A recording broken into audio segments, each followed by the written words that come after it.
Oke, teman-teman semua, selamat datang di podcast kami. Jadi di sini kami izin untuk menjelaskan terkait studio kami, yaitu studio terkait dengan sistem inovasi dan kota cerdas yang berlokasi di Kabupaten Bogor. Nah, di sini izin saya untuk memperkenalkan diri. Nama saya Muhammad Fas Rahman, ditemani oleh 20 teman saya yang lainnya, dan akan menjelaskan juga terkait lebih detail dari studio kami yang kami laksanakan di Kabupaten Bogor kurang lebih selama 3 bulan lamanya.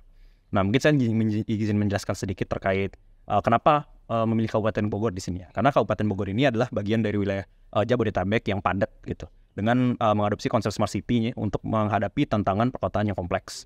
Dan juga untuk memanfaatkan teknologi informasi dan komunikasi, Bogor ini juga berupaya untuk meningkatkan efisiensi pelayanan publik, konektivitas antar wilayah, serta untuk pengelolaan sumber daya alam. Nah, perlu teman-teman tahu bahwa konsep smart city di Kabupaten Bogor sudah ada dan sudah ada perdanya, yaitu tepatnya di Peraturan Bupati nomor 77 tahun 2020. Namun memang master plan ini berlaku hanya 5 tahun saja, dari 2018 hingga 2023. Oleh karena itu kami hadir di sini untuk mempersiapkan gitu ya konsep smart city, master plan smart city di Kabupaten Bogor yang harapannya nanti akan bisa diadopsi oleh pemerintah daerah Kabupaten Bogor untuk bisa dijadikan acuan sebagai untuk menyusun konsep smart city di tahun-tahun berikutnya. Konsep yang kami pilih yaitu adalah Bogor Brand. Nah, mungkin ada pertimbangan-pertimbangan gitu kenapa kami memilih Bogor Brand. Karena Bogor Brand ini termasuk akronim dari Buffering Region with Adaptive and Intelligent Network. Nah, di sini ada 5 poin yang ingin saya tambahkan, yaitu yang pertama, Bogor ini sebagai pengembangan sebagai pusat inovasi, pendidikan dan industri berbasis teknologi. Kemudian ada adaptasi terhadap transformasi digital dan juga manajemen bencana dan risiko yang dengan sistem peringatan dini. Kemudian ada optimalisasi sumber daya manusia, dan yang terakhir pengembangan ekonomi berbasis teknologi melalui ekosistem startup dan kolaborasi sektor publik serta swasta. Nah, konsep ini juga diharapkan untuk melindungi lingkungan mendukung inovasi dan pertumbuhan ekonomi yang berkelanjutan dan menjadikan Kabupaten Bogor kawasan cerdas dan berdaya saing lebih tinggi. Nah, untuk lebih detailnya, teman-teman bisa simak di adegan selanjutnya.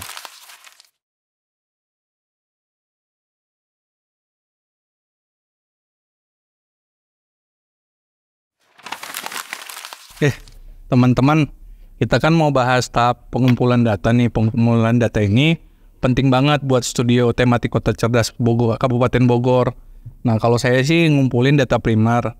Data primer itu kan data langsung, kita survei langsung ke Kabupaten Bogor. Nah, datanya itu ada 2. Yang pertama, itu wawancara. Pada wawancara kan kemarin semuanya. Kita wawancara kecamatan, kita wawancara instansi. Yang kedua, observasi. Kita memperhatikan kabupaten, kecamatan-kecamatan, ada objek pasar, terus kita tulis dalam formulirnya. Nah, itu dari data primer. Nah, kalau Naldi ngerjain peta ya, Di? Iya. Itu gimana peta kota Kabupaten Bogornya? Oh iya, dalam pelaksanaan studi ini tidak terlepas dari yang namanya peta ya. Jadi peta ini kita gunakan dalam rangka untuk mengidentifikasi dan memahami lokasi-lokasi yang ada di Kabupaten Bogor. Terdapat 40 kecamatan nih di Kabupaten Bogor yang langsung kita lakukan survei di lapangan. Dari 40 kecamatan itu kita buat peta kerjanya untuk kita gunakan di lapangan nantinya. Kita menggunakan tools Avenza. Nah, Avenza ini kita pakai untuk menyimpan titik-titik yang kita lakukan survei. Mungkin ada hal-hal isu yang akan kita bahas selanjutnya. Nah, di situ kita simpan di Avenza. Selain itu, kita juga melakukan pengecekan kekuatan sinyal internet dalam rangka untuk memetakan coverage area internet di Kabupaten Bogor. Kira-kira gitu, Bang. Oh iya, nah itu data primer nih. Data primer kan langsung. Selain data primer kan ada sekunder yang ke instansi, itu gimana ya Mbak Tris ya? Kalau data sekunder kan, kalau data primer kita bisa langsung aja ya ke lapangan. Nah, kalau data sekunder ini lebih ada birokrasinya dulu dari sebelum kita ke ke kantor-kantornya. Kalau data sekunder itu kan identik dengan ngambil data di kantor ya, di kantor instansi lah apapun. Nah, biasanya kebutuhan data itu ada dari tujuan penelitian kan. Nah, setelah ada kebutuhan data, kita lakukan permohonan dulu lewat instansi asal. Misalnya kayak kita kan studio smart city itu di Bandung, dari ITB, berarti kita bikin dulu surat permohonan dari ITB. Nah, nanti kita lakukan permohonan ke lokasi studi. Nah, lokasi studi kita kan smart city di Kabupaten Bogor. Nah, kita Bangpol Jabar, terus ke Bangpol Kabupaten Bogor. Setelah surat izinnya keluar dari Bangpol Kabupaten Bogor, baru kita bisa datang ke kantor-kantor untuk permohonan data. Dari permohonan data ini biasanya takes time untuk akan butuh berapa waktu untuk permohonan izin dan disposisinya. Setelah udah disposisi, baru kita bisa ambil data-datanya ke masing-masing bidang yang ada di kantor sesuai kebutuhan data kita gitu. Itu ya. Jadi udah ada data primer, data sekunder, tapi kayaknya kemarin kita ada ngadain sesuatu lagi. Apa sih itu yang kayak kumpul-kumpul itu, apa namanya? Oh, itu kumpul-kumpul sebenarnya FGD gitu. FGD ini apa sih? FGD itu sebenarnya focus group discussion, di mana kita ingin menyatukan semua persepsi nih, karena kan kita tahu ya setiap stakeholder maupun pemerintah daerah, terus ada dari masyarakat maupun dari kecamatan itu pasti punya persepsi yang sangat berbeda, dan kita sendiri juga menemukan berbagai isu dari hasil temuan survei, terus dari hasil observasi kemarin ya gitu ya, mungkin yang perlu kita diskusikan lagi gitu. Nah, salah satunya adalah dengan cara FGD ini gitu. Jadi kita mempertemukan semua perangkat daerah dalam suatu tempat untuk mendiskusikannya secara langsung. Nah, dari hasil itu sebenarnya kita bisa menemukan sesuatu yang baru gitu ya, baik dari hasil ide baru maupun dari hasil akumulasi isu-isu yang ada, sehingga kita bisa menentukan nih mau ke arah mana isu tersebut kita selesaikan gitu. Wow, komprehensif sekali ya. Berarti ada data primer, ada peta juga, ada data sekunder, sama ada focus group discussion. Mudah-mudahan ini bisa membawa suatu perubahan yang baik lah buat Kabupaten Bogor ya. Tapi kan biasanya nggak cukup dikumpulin ya data-datanya ya. Tentu perlu kita analisis ya. Jadi kita penasaran nih gimana sih analisis yang dilakukan studio Kota Cerdas Kabupaten Bogor ini. Nah, kita dengerin teman-teman kita dulu yuk yang lagi ngebahas analisis. Asik.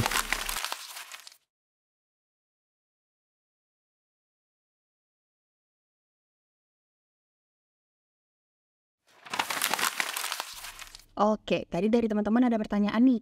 Kalau semua datanya udah berkumpul, itu harusnya diapain lagi ya? Nah, jawabannya itu adalah dianalisis. Dan kalau pertanyaannya pendekatan apa yang dipakai, kita pakai pendekatan 8 layer Smart City. Pendekatan 8 layer itu apa, Mbak? Oke, 8 layer Smart City itu sebenarnya merupakan serangkaian proses untuk mengidentifikasi sesiap apa Kabupaten Bogor untuk diterapkan konsep Smart City.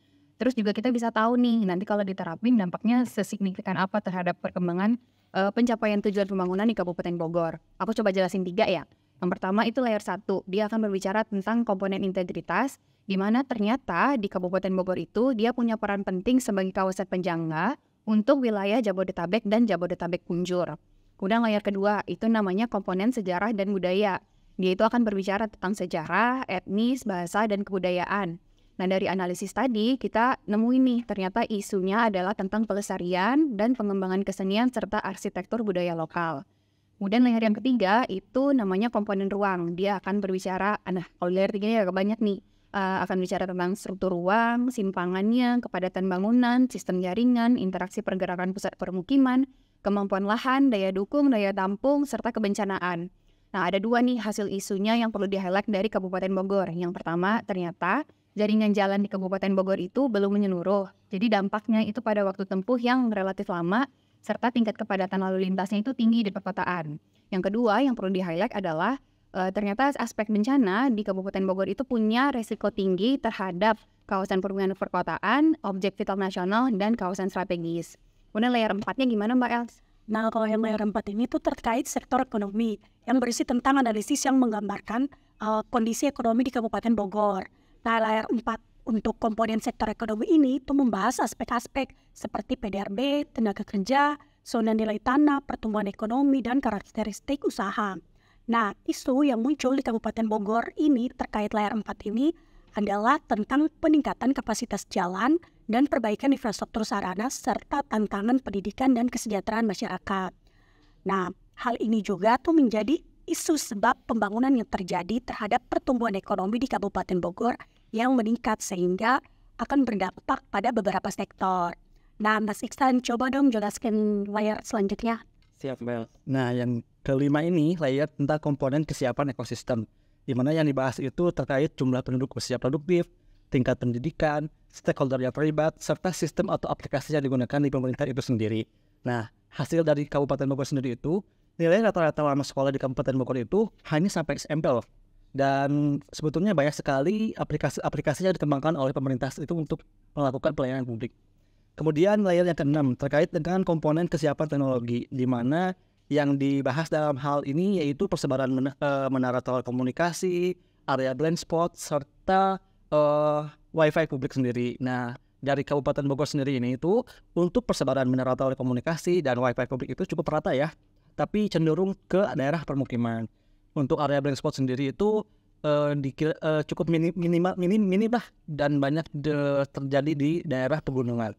Kemudian yang ketujuh ada layer dampak teknologi, di mana ini tuh berkaitan dengan layer sebelumnya, layer kesiapan teknologi, dan dihasilkan Kabupaten Bogor itu dengan adanya pemanfaatan teknologi berdampak cukup signifikan untuk Kabupaten Bogor sendiri. Dan yang terakhir itu ada layer tata kelola pemerintahan, di mana gambaran umumnya itu serangkaian proses perencanaan, pengambilan keputusan, serta pelaksanaan dan pengawasan dalam konteks spasial dan sektoral. Dihasilkan dari Kabupaten Bogor sendiri ini tuh kemampuan PAD-nya tuh masih dibilang cukup rendah ya, artinya belum begitu mandiri karena masih ketergantungan dengan dana pusat. Dan yang kedua itu untuk pertumbuhan anggaran Kabupaten Bogor ini cenderung lebih positif ya untuk PAD, total pendapatan, dan total belanja. Itu mungkin untuk sampai layer 8 nih. Cukup sih. Oke. Dari 1 sampai 8 kayaknya agak banyak ya penjaringan isunya. Ini kira-kira gimana nih habis 8 layer dibahas isunya, apalagi nih tindak lanjutnya? Nah, jadi nih setelah penjaringan isu dari layer 1 sampai 8 itu, barulah kita kan masuk sampai dalam tahapan analisis. Nah, jadi gini, studio yang kita pakai itu, kita pakai analisis berdasarkan teori yang ada di buku Planning Under Pressure, karya John Friend dan Alan Eckling yang publikasi pertamanya itu dikeluarkan pada tahun 1987. Jadi, buku Planning Under Pressure itu kayak semacam suatu konsep strategic choice yang bersifat strategik, di mana dalam membuat perencanaan atau membuat kebijakan itu selalu dihadapkan sama realita bahwa ketidakpastian itu selalu ada dan sumber daya juga terbatas. Nah, jadi dalam Planning Under Pressure itu aspek ketidakpastian itulah yang nantinya akan diakomodir dalam proses pembuatan kebijakan, sehingga nantinya itu akan beradaptasi terhadap perubahan dan perkembangan zaman dengan mengoptimalkan sumber daya yang ada. Nah, ini kan sangat relate sekali ya dengan kondisi yang ada di Kabupaten Bogor. Nah, yang menarik lagi nih dalam buku Planning Under Pressure itu kan proses pengambilan keputusan itu kan ada 4 konsep dasar, yaitu shaping, designing, comparing, dan choosing. Nah, masing-masing konsep ini itu sifatnya iteratif dia, seperti membentuk loop di mana masing-masing konsep dan proses ini itu saling terkait satu sama lain, sehingga permasalahan yang mau diselesaikan itu nantinya akan linear dia dengan output yang akan dihasilkan. Nah, penjelasan mengenai shaping, designing, comparing, dan choosing nanti akan ada teman-teman kita nanti yang akan menjelaskan secara detailnya seperti itu. Gitu Mas Wandi. Tapi sebelum pindah nih ke teman-teman yang bakal jelasin bahasan berikutnya, ada pertanyaan nih Mas Wandi. Emang masih relevan ya pakai teori yang keluar tahun 87 sama konteks sekarang saat ini? Oh, itu sudah pasti Mbak. Karena kan Planning Under Pressure ini kan dia masih berupa teori atau konsep ya, di mana kondisi sekarang itu dinamis dan ketidakpastiannya selalu ada, sehingga buku ini juga masih cukup relevan dengan kondisi sekarang, seperti itu. Oke, jadi makin penasaran nih ngebahas apa sih itu. Tadi ada di Shining, ada Shaping, ada Comparing, sama Choosing. Jadi kita lanjut ya ke teman-teman berikutnya ya.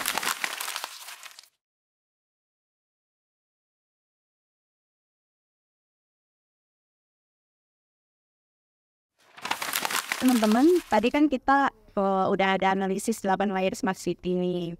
Nah, selanjutnya kita harus menentukan strategi. Nah, rencananya tuh kita mau pakai pendekatan dari buku Planning Under Pressure yang ada tahapan foundation, shaping, designing, comparing, sama choosing. Nah, misalkan untuk tahapan foundation dulu nih.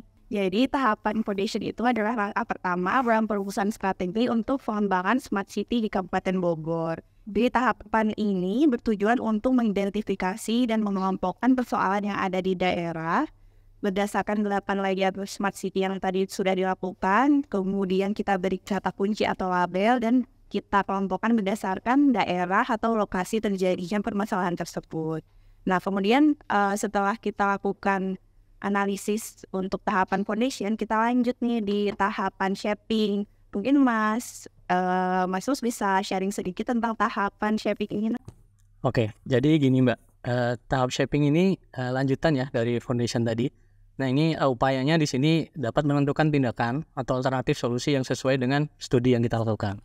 Nah tujuannya apa? Itu untuk merumuskan kata kunci dari hasil foundation sebelumnya. Jadi di tahap ini itu nanti akan disusun decision area, kemudian decision link, sampai dengan nanti ada perumusan judgment of balance. Nah pertama dari identifikasi beberapa isu tadi kita dapat nih rumusan 14 decision area atau DA gitu ya kita sebut. Nah dari masing-masing DA tadi di tahapan ini nanti diberi label untuk memudahkan dalam langkah selanjutnya, yaitu decision graph. Nah di decision graph nanti itu kita akan mencari garis keterhubungan atau keterkaitan antar komponen pada DA-DA tadi. Gimana caranya? Nah itu dengan kodifikasi biner. Biner ini kita tahu antara 0 dan 1 gitu ya. Nah 0 untuk tidak yang tidak memiliki hubungan atau pengaruh, kemudian 1 itu untuk yang memiliki hubungan pengaruh. Hasil akhir dari decision graph ini nanti berupa decision link. Decision link itu nanti digunakan untuk memvisualisasikan atau kita dapat gambaran gitu ya, grafik keterhubungan antara elemen tadi. Nah setelah dari decision link, kita juga menganalisis tingkat kepentingan dan urgensinya.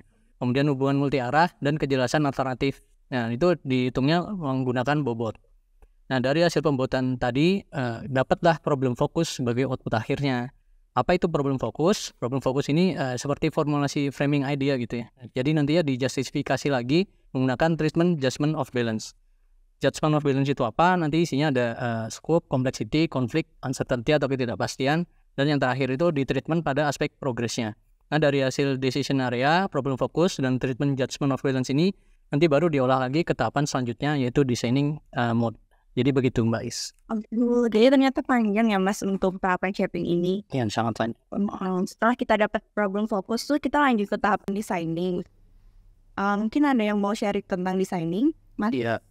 Oke, saya akan meng-highlight tahap designing mode Mbak Is seperti yang sudah tadi disampaikan Kang Mus, bahwasannya output akhir dari shaping mode adalah memunculkan problem fokus.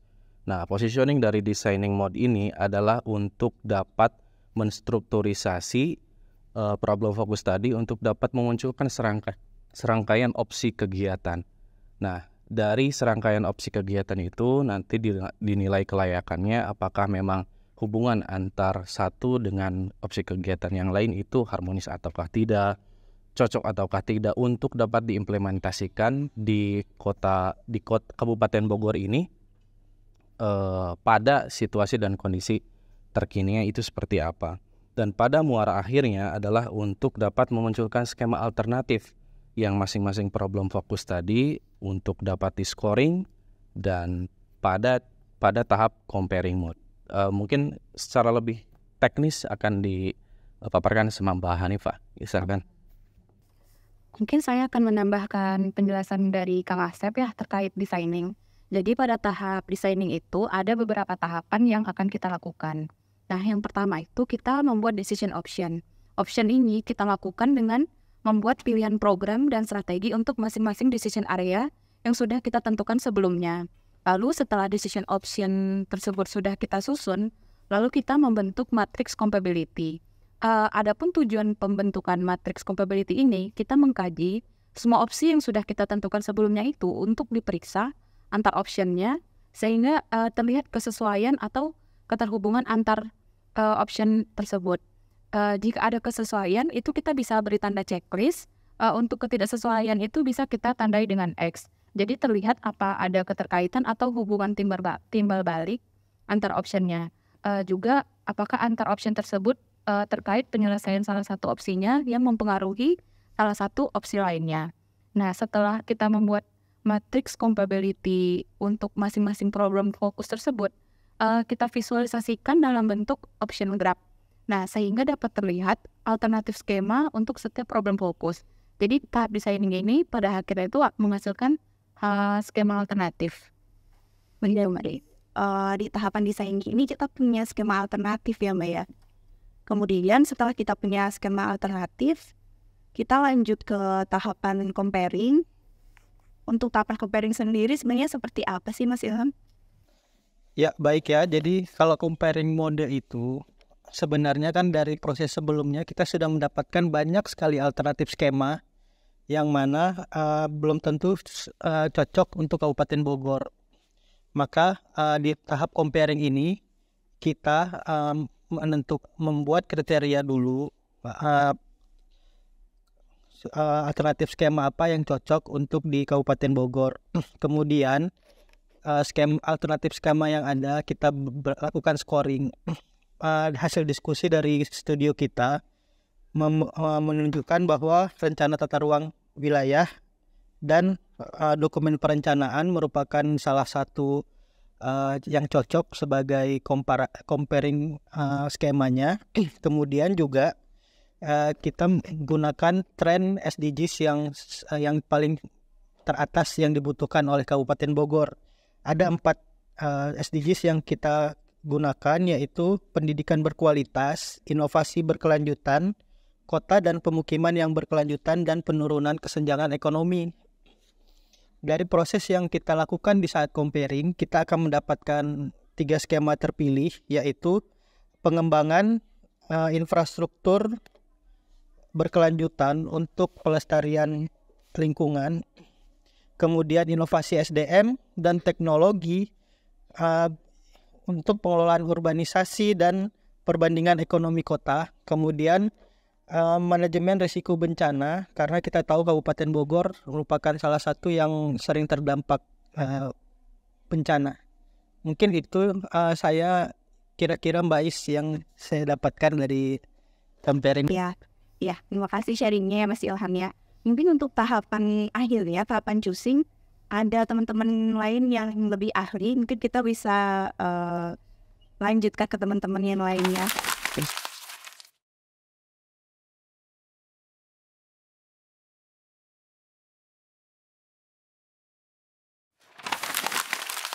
Oke, tadi kita sudah mendengarkan penjelasan dari teman-teman lain mengenai tahapan dalam perumusan strategi, yaitu designing or shaping dan juga comparing. Nah, setelah tahap itu ada salah satu tahapan lagi nih teman-teman yang penting, yaitu tahapan choosing.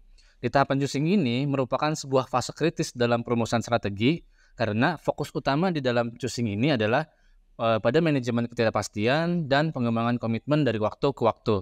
Di tahapan choosing ini kita bagi ke dalam 6 tahapan, yaitu mulai dari choosing pertama sampai dengan choosing kelima hingga yang terakhir itu atop.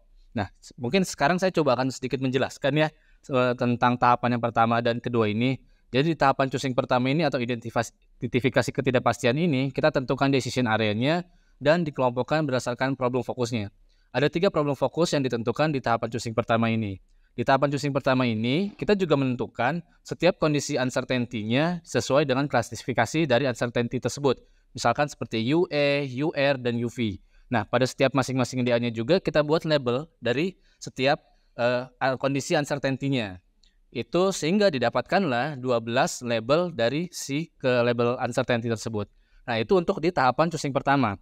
Di tahapan choosing kedua itu, dari ke-12 label tersebut, kita coba lakukan scoring berdasarkan tingkat relevansinya, yaitu 0 tidak ada relevans, dan 1 itu ada relevans antara ketidakpastian dengan skema dari tahapan choosing 1. Contohnya untuk di problem fokus 1, dari skema yang terpilih kita cocokkan dengan setiap labelnya. Misal di label 1 itu ada 3 skema yang relevan. Maka ditentukanlah nilai 3 ini dengan level of relevance medium pada label tersebut. Itu mungkin untuk sedikit penjelasan proses di tahapan choosing pertama dan choosing kedua. Nanti mungkin untuk tahapan choosing ketiga dan choosing keempat akan dijelaskan lebih lanjut oleh Mas Aka. Gimana Mas Aka, silakan. Terima kasih Mas Eng. Nah, pada tahapan di choosing 3 dan choosing 4 itu, yaitu choosing 3 itu yaitu konsep of eksplorasi option. Nah, pada tahapan ini kita mengidentifikasi kepastian yang krusial, yang selanjutnya kita akan mengambil tindakan terhadap area yang sudah kita tentukan yang tadi. Nah, di sini kita bisa mengeksplor apa saja sih langkah yang bisa kita lakukan. Itu bisa saja dengan analisis, planning, sosialisasi, dan lain-lain. Nah, di tahapan ini juga kita juga melihat bagaimana menentukan apa yang krusial di sana, seperti manusianya, uangnya, atau waktu yang digunakan dalam menentukan tahapan ini. Nah, selanjutnya kita masuk ke tahapan concept of action scheme. Nah, pada tahapan ini kita kan sudah memiliki berbagai banyak skema yang ada dalam menentukan rangkaian decision area yang akan kita laksanakan. Nah, sebelumnya kan kita banyak nih. Nah, di sini pada tahapan ini kita mengurangi atau mereduksi apa yang akan kita lakukan dari aksi yang akan kita lakukan. Nah, dengan cara melihat apakah ini lebih penting atau tidak pada tahapan choosing 4 ini. Mungkin bisa saya kembalikan lagi ke Mas Eeng. Oke, baik. Jadi mungkin untuk tahapan di choosing 3 atau concept of exploratory option itu dan di choosing 4 prosesnya kurang lebih seperti itu ya. Nah, di selanjutnya itu ada tahapan satu lagi, tahapan di choosing 5 atau commitment package.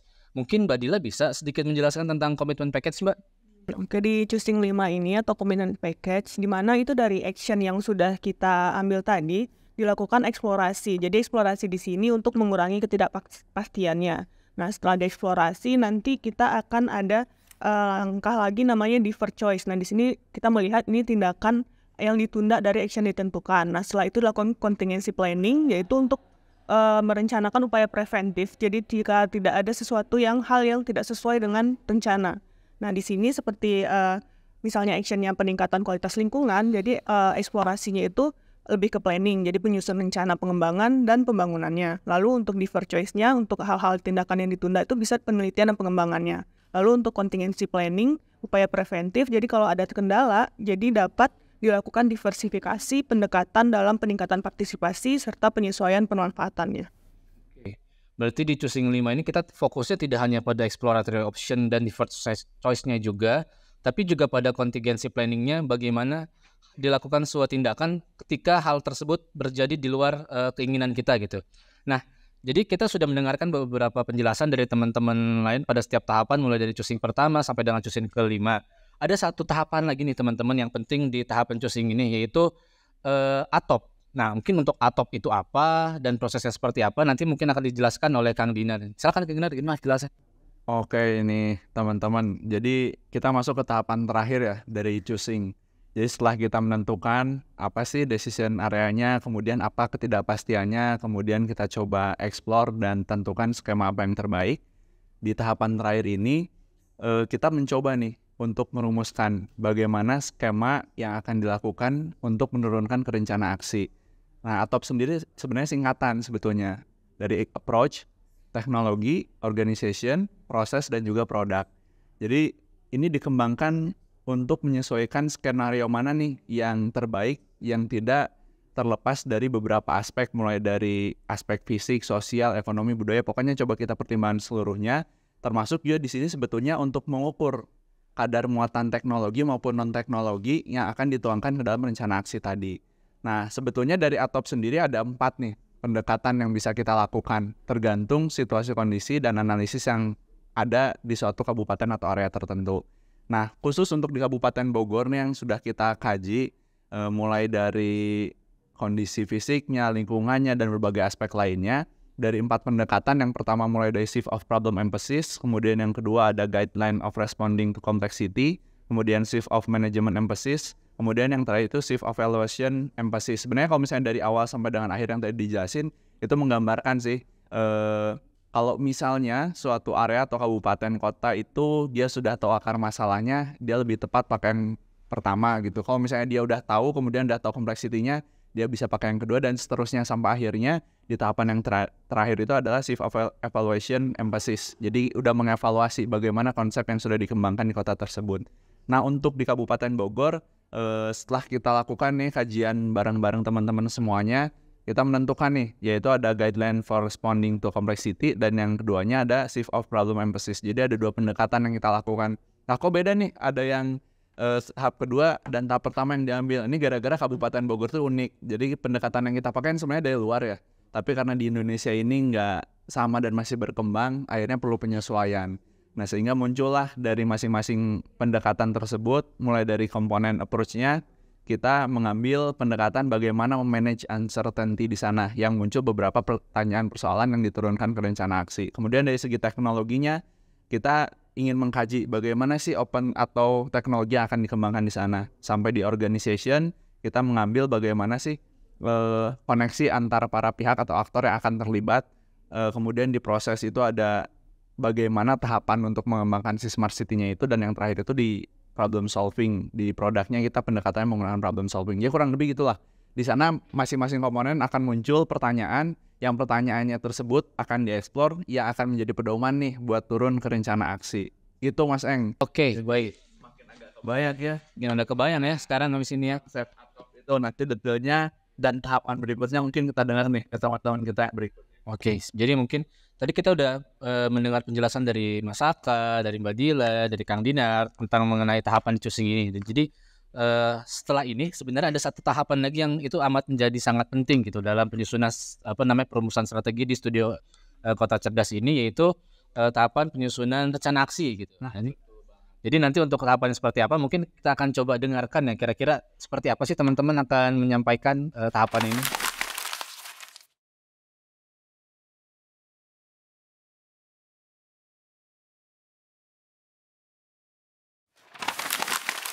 Wah, apa sih? Coba lihat. Menarik deh. Oh iya ya, tadi kan udah bahas masalah choosing nih. Kayaknya sekarang kita harus bahas terkait rencana aksi deh. Memangnya rencana aksi itu apa sih, Feb? Ya, jadi sebetulnya rencana aksi itu tuh sebetulnya kayak perincian langkah-langkah yang harus diambil untuk mencapai Bogor Brain itu sendiri. Jadi rencana aksi yang kita susun itu 5 tahunan, di mana kita mengacu pada waktu jangka menengah 5 tahunan itu. Ya, jadi ini tuh fungsinya tuh sebagai way out dari persoalan yang ada yang telah kami inventarisir dari 14 decision area menjadi 3 problem fokus. Nah, rencana aksi ini juga mengacu pada nomenklatur Kemendagri. Kenapa sih kayak gitu? Karena ini untuk mempermudah dalam implementasi program dan untuk menarik investor dalam skema pembiayaan.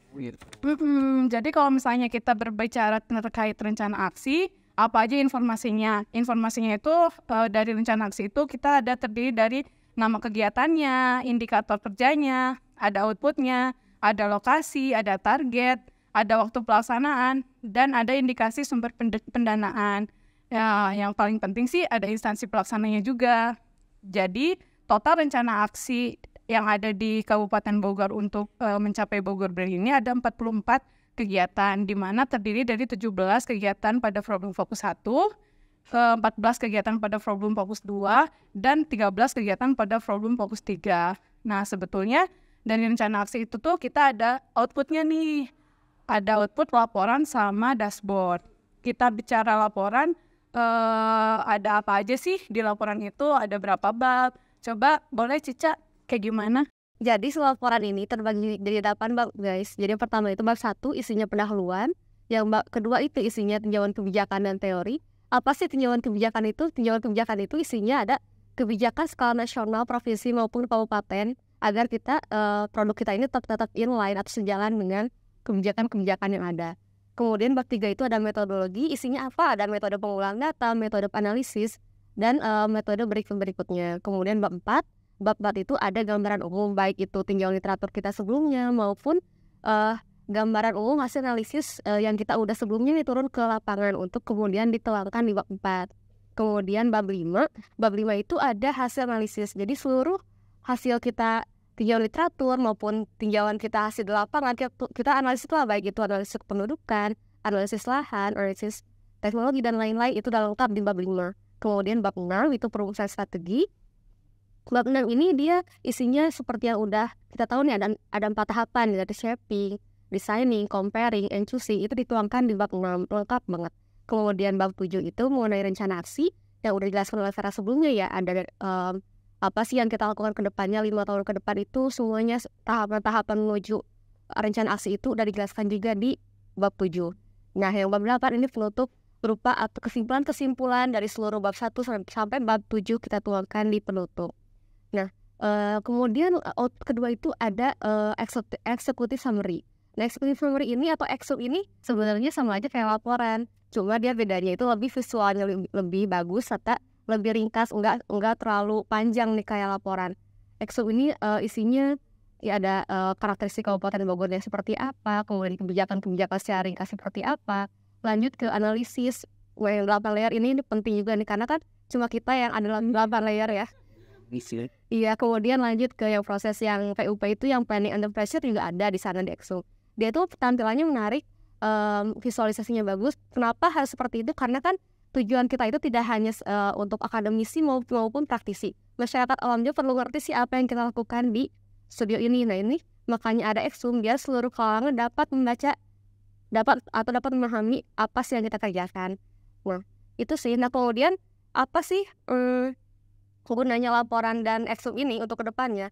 Nah, 2 produk ini dapat digunakan sebagai bahan masukan bagi pemerintah daerah untuk implementasi, untuk menyusun kebijakan pengambilan keputusan ke depannya gitu, Fer. Nah, ada sih aku ingin tanyain lagi tadi. Apa tuh? Nah, rencana aksi ini dia itu ngacu nggak sih sama peraturan-peraturan yang ada di Kabupaten Bogor? Apakah itu sebagai masukan kah atau hanya kita ngikutin itu aja nih? Oh jelas, kita tuh dari studio ini tuh sebagai input masukan, di mana kan mengingat bahwa Kabupaten Bogor juga sedang melakukan revisi penyusunan Master Plan Smart City. Cuma konteksnya itu memang ada pendekatan yang berbeda. Kalau misalnya dari Kabupaten Bogor sendiri itu kan dia lebih meng-highlight bagaimana implementasi Smart City dari Kemeninfo. Nah kalau kita itu pendekatannya bagaimana dari si 8 layer tadi itu, kayak gitu sih. Tadi cukup banyak ya dari laporan itu. Ya pesan lama lah kalau tahu. Iya, jadi yang menarik itu gimana sih caranya biar masyarakat atau orang awam tuh bisa memahami studio ini. Kayaknya butuh media interaktif gak sih? Itu kalau laporan kayak berat gitu, kita bawa share file gitu kan berat ya. Nah, Mas, gimana Mas? Kayaknya Mas bagian ahli dashboard nih, bisa dijelasin gak sih apa yang ada di dashboard itu? Iya, jadi gini Fer, Ca. Jadi sebenarnya itu dashboard itu digunakan untuk sebagai media interaktif untuk memahami konsep studio yang telah kita jalani. Jadi website kita tuh sebenarnya bisa diakses di www.bogorbrand.biz.id. Nah, di situ kita bisa lihat tuh banyak hal.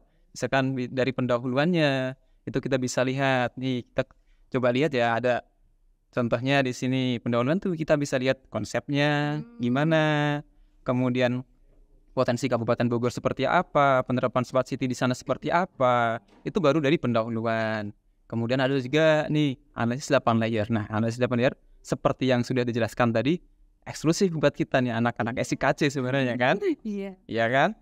Nah, ini kita coba rangkum dalam dashboard juga. Bentuknya tuh 8 layer itu masing-masing tahap kita jelaskan dalam bentuk rangkuman yang interaktif, ada fotonya, ada gambarnya, ada analisis yang menarik gitu. Kemudian dari analisis 8 layer itu sebenarnya ada lanjutannya, yaitu fakta dan analisis. Fakta dan analisis itu sebenarnya adalah story map yang kita buat dari analisis spasial yang kita sudah lakukan selama ini dalam bentuk peta yang interaktif. Sangat bagus. Emang kayak gimana sih interaktif? Ini coba lihat nih. Nah, ini kita bisa lihat ada analisis spasial kelerengan, ada potensi masalah, ada rencana aksinya juga gitu. Bagus sebenarnya ini, bisa diterapkan. Kemudian masyarakat juga bisa langsung lihat, nggak harus membuka buku kita rencana aksi gitu. Oke. Misalnya aku nih warga kecamatan Cibinong bisa lihat di kondisi Bisa, sangat bisa gitu. Tinggal di zoom aja gitu ya? Ya, tinggal diklik. Jadi dia bentuknya peta interaktif. Wah, menarik sekali nih. Ada apa lagi sih Mas? Ya, kita kembali lagi ya ke website kita. Setelah ke fakta analisis, ada strategi. Kemudian ada rencana aksi. Rencana aksi ini nih yang jadi fitur unggulan kita. Beda dari yang lain nih. Wah, ada apa sih? Ya, penasaran kan ya? Coba kita lihat nih rencana aksi kita. Jadi rencana aksi kita itu sebenarnya bentuknya dashboard interaktif. Kita tuh nggak harus membuat kita nggak harus melihat rencana aksi itu dari buku. Kita bisa lihat rencana aksi itu ya searching aja di sini. Kita ketik alamatnya mana gitu. Misalkan Kecamatan Cisarua, itu akan muncul rencana aksi yang ada di situ. Boleh dicontohin nggak Mas kayak gimana? Iya, kayak gini misalnya kita pilih Kecamatan Cisarua gitu ya. Nah kan otomatis langsung berubah. Wah, itu Jadi, ada berapa tuh? Ada beberapa rencana aksi. Ada 5 rencana aksi dari 2 sasaran, dari 2 program terpilih di satu lokasi di Cisarua tadi ya, di 6 instansi penanggung jawabnya. Kemudian bisa lihat juga nih tahun pelaksanaannya. Nah, kalau hijau kayak gini sebenarnya legendanya untuk 2025. Jadi dimulainya 2025, berakhirnya di 2028. Itu pun kita bisa lihat lagi yang lain. Misalkan seperti ini, kita klik langsung aja nih. Di lokasinya Iya, lokasinya, titiknya kita langsung klik nih, bisa. Nah, ini Swajaya, apa saja yang muncul di situ? Nah, kita bisa lihat nih, rencana aksinya ada 5 dong ya. Ada 1 lokasi, kemudian ada 3 instansi pelaksana di situ gitu. Selain itu ada apa lagi Mas yang menarik? Kayaknya kalau kayak gitu B aja deh. Jadi yang menarik tuh setelah itu sebenarnya kita ada pedoman untuk para investor yang mau investasi di rencana aksi kita sebenarnya. Nah ini ada tombol gitu kan for investor. Jadi di situ tuh investor bisa mengikuti aturan di situ dan memberikan dana gitu, memasukkan dana kepada rencana aksi itu gitu, ikut kontribusi. Itu ada pedoman-pedoman kita kalau mau investasi nggak ya di situ Mas? Iya benar, banyak di situ pedomannya per rencana aksi. Jadi masing-masing rencana aksi kita buatkan pedoman supaya memudahkan investor dalam melakukan investasi di Kabupaten Bogor. Menarik bukan? Iya banget, jadi pengen lanjut lagi. Sebetulnya kalau misalnya tadi kita bahas terkait laporan sama dashboard itu memang sudah komprehensif ya yang sudah kita lakukan. Jadi sebetulnya studio ini kita lakukan dengan totalitas karena kita berusaha untuk mendapatkan output yang bisa istilahnya berguna untuk Kabupaten Bogor dan terlebih untuk kami sendiri sebagai mahasiswa yang sedang mengikuti studio ini gitu.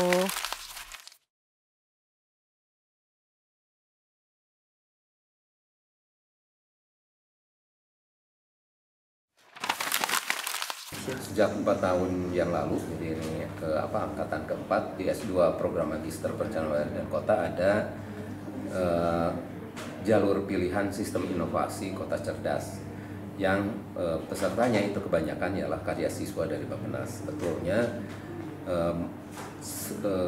jalur pilihan ini merupakan upaya untuk mengetahui semacam persoalan-persoalan yang ada di bidang perencanaan wilayah dan kota terlebih dahulu, terus kemudian dengan perkembangan teknologi merumuskan pendekatan-pendekatan inovatif untuk merumuskan tindakan-tindakan yang nyata dalam merespons kebutuhan akan sistem perencanaan pembangunan dalam level RDTR, tentu saja dalam pertimbangan RTRW, rencana pembangunan jangka panjang dan jangka menengah. Semoga makin ke depan sistem inovasi kota cerdas ini lebih berkembang karena tidak hanya mempertimbangkan peran teknologi untuk perencanaan wilayah dan kota, tetapi bagaimana sistem perencanaan pembangunan nasional menjadi bagian tidak terpisahkan dari perkembangan teknologi yang biasanya merupakan salah satu produk dari inovasi dalam konteks wilayah dan kota. Terima kasih.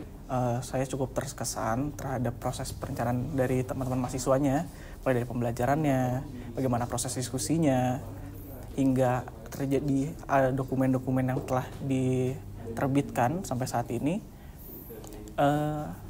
Untuk kedepannya saya berharap bahwa proses perencanaan atau dalam proses pembelajaran yang sudah terjadi dapat bermanfaat bagi teman-teman mahasiswa, dosen maupun pihak-pihak terkait yang memang berkontribusi besar terhadap produk yang dihasilkan oleh studi proses ini. Saya appreciate apa yang mereka lakukan dan mudah-mudahan ini memberikan intinya adalah pembelajaran bagi mereka sendiri ya, agar paling tidak kita sudah memperkenalkan prosesnya gitu. Nah, masing-masing tentunya bisa melihat manfaat itu bagi mereka dan apa yang mereka nanti akan kembangkan dalam karir mereka nanti setelah lulus gitu. Dan yang kedua adalah tentunya ini saya juga sangat berterima kasih kepada Kabupaten Bogor ya. Tentunya ini perspektif yang ini adalah saya pikir adalah salah satu alternatif ya untuk membangun program-program mengenai smart city, smart region di Kabupaten Bogor. Nanti bersama-sama dengan Bapeda dan Deskominfo, mudah-mudahan ini melahirkan suatu gagasan-gagasan lain yang baru yang nanti bisa diterapkan dan malah nanti bisa mengajak investor ya untuk membangun bersama-sama dengan tentunya investor banyak berperan nanti ya di dalam menyediakan infrastruktur terutama ya hardware software ya barangkali, dan sedangkan dari sisi pemanfaatannya kebutuhannya datang dari Bapeda dan Diskominfo gitu. Mudah-mudahan ya. Demikian semuanya, terima kasih.